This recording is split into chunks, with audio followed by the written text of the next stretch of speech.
the River Trading Post Pod Network. Here we'll bring you interesting tips, tidbits, information, discussions, and music, and just about everything else of interest to collectors of fine Native American art. The River Trading Post Pod Network is brought to you by River Trading Post. Be sure to drop in and visit with us in Santa Fe, Scottsdale, or Chicagoland. And of course, you can visit with us anytime at rivertradingpost.com.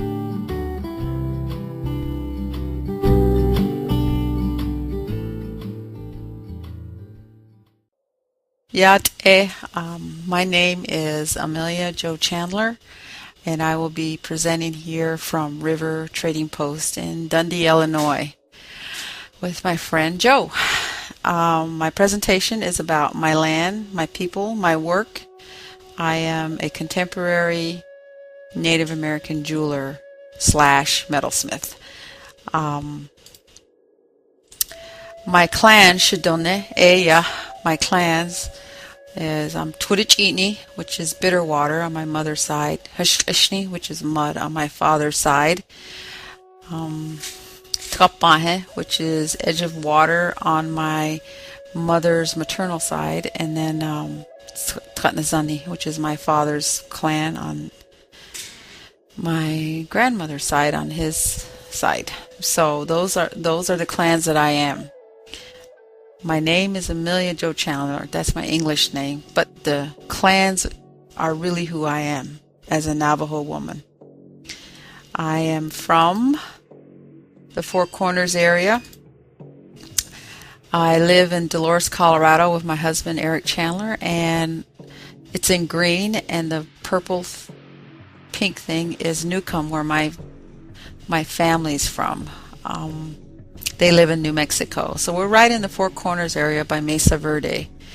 The four sacred mountains are there, the white being Blanca Peak, south Mount Taylor, west San Francisco Peaks, and then north Mount Hesperus, which is where we live. And my talk is, again, my land, my people, my work, and I'll be using the four directions to get through the slideshow. Okay. East is my childhood. There's Blanca Peak. This is a slide of my great-grandparents. This is my mother's mother and my mother's grandmother and her grandfather. So they're my great-grandparents. Grandpa was curly hair. He was a medicine man on the Navajo reservation, and here he is working, doing one of his sand paintings. We live near this rock called Senajin, which is very important. It shows up a lot in my work, either as a sculpture piece or a negative piece. And I was born in Carter, Wyoming. Here are my role models: my grandmother, my grandfather. I'm the one being held, and my grandmother's brother, Grandpa Chicholi, and that's my aunt standing in front of my grandma. This is my beginning family: my mother, my father when they were in their 20s. I'm the baby being held. My sister Florine, my brother Junior. My dad, Alfred, was a policeman on the Navajo reservation, and he did sand paintings for a living as well. And we lived at a place called Newcomb, New Mexico, and here's the trading post, which is no longer there. It has long since burned down. Influences: sheep herding, community, our school, sunflowers grew all along the irrigation ditches. The land that we come from is pretty dry. A lot of irrigation goes on there. And we grow corn. Corn is very important. My dad and mom work the land, and they plow it and prepare it. And my dad is always checking up on the progress of corn. On the reservation, corn is grown very different than corn in the Midwest. As you can see, it's not in perfect rows, but they're in clumps, and that's because of the aridness of the area. My grandmother was very influential in my life. She has long passed, but she's holding my niece there, and that is my mom on the left. Frequent visits to her hogan and what's happening around her home was very important. And the hogan always shows up in my work, as my grandmother does as well. She was always weaving, always cooking, and doing her things around her place at Newcomb. This was the last photo taken of my grandmother before she passed, but she wasn't very old. She was only 70, but I always remember her. This is my hometown. This is Tsenajin, which my grandmother and mother grew up around. So did my dad. Currently, this is my mother and father today, and both jewelers, both sand painters. My dad is a medicine man, retired miner. My mom worked in a semiconductor place for a long time, and she's also retired. Now they go to song and dances all the time. Here's their hogan. They have a hogan that's very contemporary. It's a 8-sided log home. It took about 10 years to build that hogan. It was all hand cut, hand laid. It took a while. Here are all my nieces and nephews. This is why I do what I do. I go around and I talk about culture and our Navajo Nation, and talk about the similarities and differences, so that when these guys go to school, go to college, they have a better chance than I did, and people will understand a little bit more about the Navajo Nation. This is Shiprock, New Mexico, in northern New Mexico, and this shows up a lot in my work. It is a sacred mountain, sacred rock. It's Sebeta in Navajo, and it means rock with wings.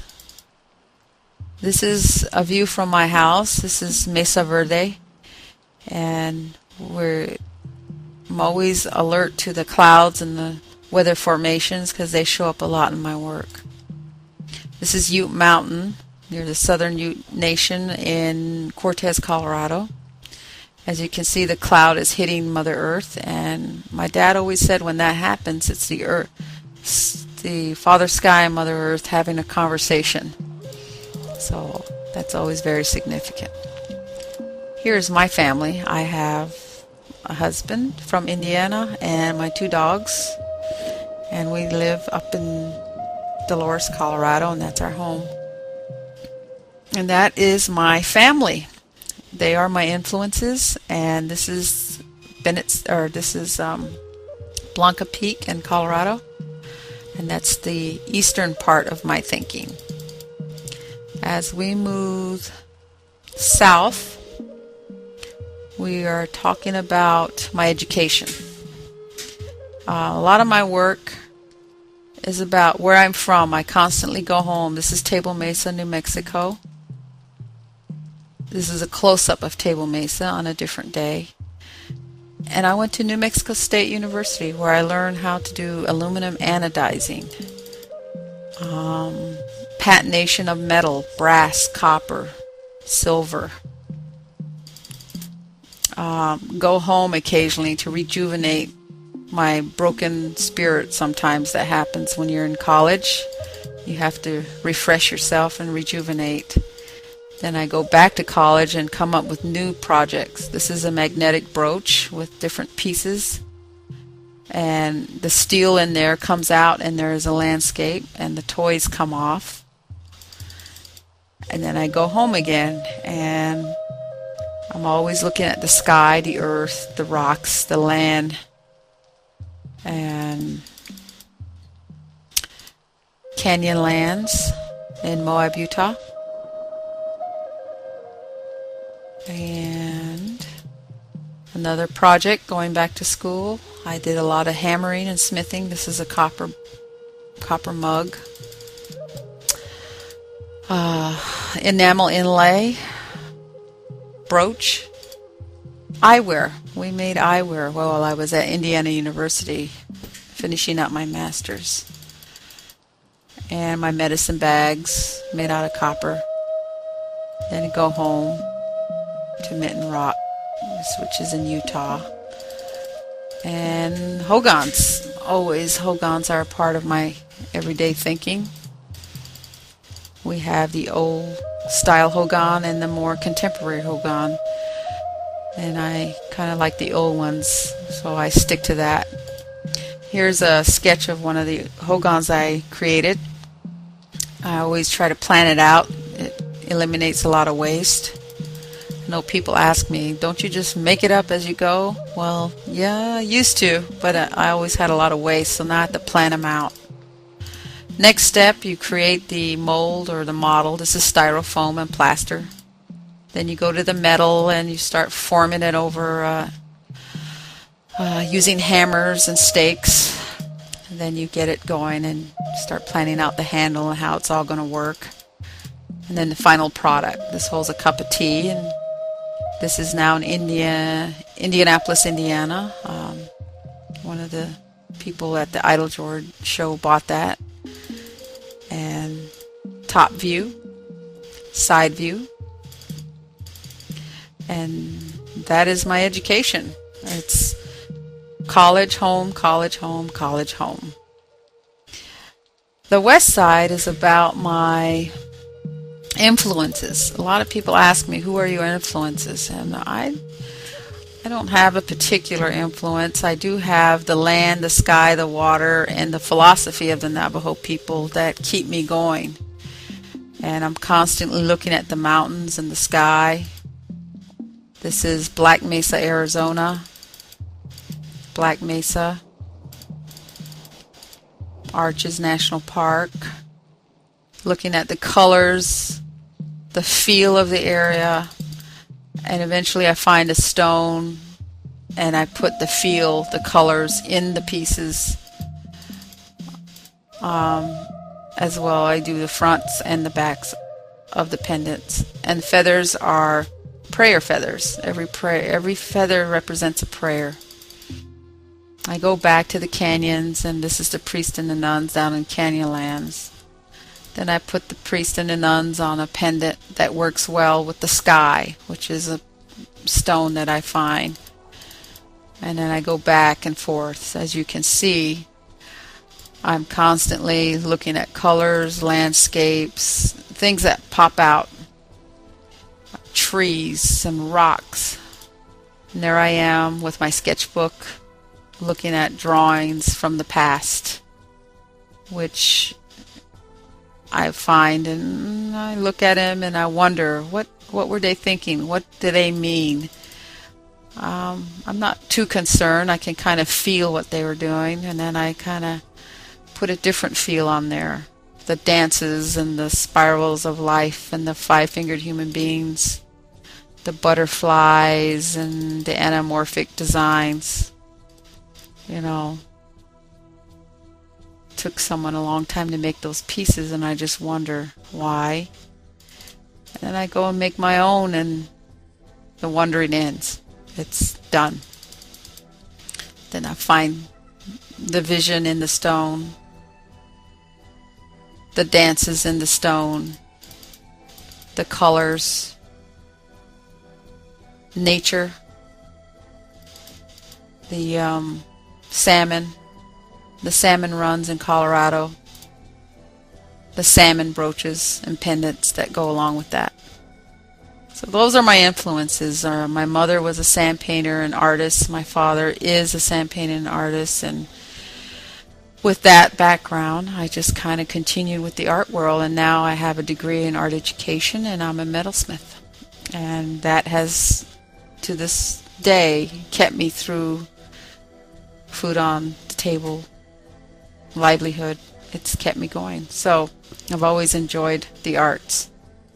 As I go into around my area, horses, everyday thing, horse brooches, sandstone inlay, storms, approaching storms. We have male rains, we have female rains. The male rains have lightning in them. The female rains are very quiet and gentle. Mother of pearl and turquoise. Mother of pearl represents females, turquoise represents male. These are all ceremonial talk that are specific, but cannot divulge all that, but they are little titles I have. Here again, another approaching storm, and then an approaching storm pendant with turquoise and pearls. The sky is so interesting. It always has something going on in it in the Southwest. It's different here in the Midwest. You see the clouds form and then come towards you, and then that's put on a pendant. And then the turquoise Sleeping Beauty is really easy to cut and grind and polish. And then these are some views from my house. Looking west, you can see the sunset. I try to capture the red in the sky, and as close as I can, in coral always helps me in that area. Also do random ladder and regular ladder bracelets, and this is one of them. And then Tsenajin, where I'm from. Tsenajin is an area of, this is winter, where my mom and dad still live. And here it is on a pendant with Montana agate hanging down, and then the front of the pendant, which is similar to the design. Other things that I look for are the rarity of things. This is called a guardian tree in Utah, in Canyonlands. It's quite a hike to get there. And then I put the guardian tree on there. So the designs will change according to where I'm at and what I'm doing. And then the front piece. The mechanisms always change as well. Shiprock, New Mexico always comes back. And then sometimes we don't get rain for days, so I try to put it on a pendant. Maybe rain will come, who knows. But here's Shiprock with rain.